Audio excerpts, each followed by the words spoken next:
It's funny to look back at the past and wonder if I'd made one move less. Would I be happy now, stress-free, or still broken, drunk, and depressed? There's one day that sticks in my head. In the lunchroom, bored and dressed, saw an army recruiter with a stack of flyers, and I wonder if I'd stayed at my desk. He told me I could kick indoors or fly high, dropping bombs like a vet. He made war sound like a video game, said I'd earn medals, respect, and checks. They threw me on a bus that week, and I left my whole life with regret. Shaved my head and stripped my name, made me scream till I had nothing left. The first time I saw death wasn't combat, it was in the barracks right near my bed. A kid got told he failed the test, hung himself by the boots, he was issued and bled. I felt bad for him, wanted to leave my whole soul, scream flee instead. But my sergeant called him a coward out loud, and I didn't want that word in my head. So I kept my mouth shut, chin high, even when I felt sick and misled. Finished training, earned a patch, then shipped to the desert with lead. A place I only heard in the news, now I slept with nightmares instead. Where kids looked like my baby cousins and bombs hid under flower beds. It wasn't like the movies, wasn't like the stories the recruiter had said. It was hot, lonely, heavy, and his words rang loud in my head. Don't you wanna be a hero? He'd smile, be the one they talk about when you're dead. But no one talks about the bodies, just a flag and the headlines spread.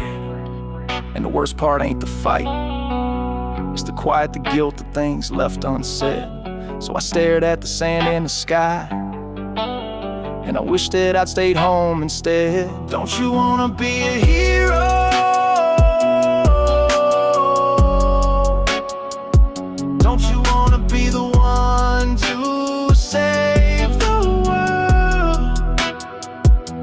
I killed my first man at 19, oh, it was a child, but they don't print that word. Said he was a threat, just to make sure the headlines stayed clean and blurred. I was on top of a Humvee, mounted on a 50 cal, fingers itching, nerves all stirred. It was hot sweat mixed with fear, and I saw two kids kicking dust on the curb. He couldn't have been more than 13, poking dirt with a stick, didn't say a word. But my CO scream is planting the bomb, and I reacted before doubt even occurred. I spun the gun, locked in, and let the barrel speak. My ears rang, my vision blurred, and when it cleared, there was no boy, just blood and limbs and pain unheard. Have you ever seen what a 50 does? It don't shoot, it tears and burns, turns a body into a red mist, a shape that no soul returns. And I did that, I tore that boy apart while his sister screamed in turn. While I stood there numb in the smoke, getting clapped on the back like I'd earned. Came back home with that weight on my chest, couldn't sleep, couldn't unlearn. So I stayed in bars, punching drinks back to back, trying not to crash or churn. Started hitting dope cause I hated myself, thought maybe pain would make me firm. But the more I tried to punish my soul, the more I realized I'd never adjourn. It all started with one damn choice, one flyer pass with a friendly word. And the saddest part, I'd do it again, even if I knew what it incurred. Why?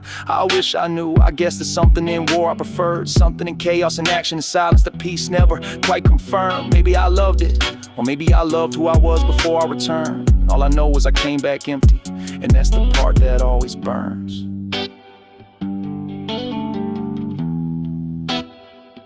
Don't you wanna be a hero?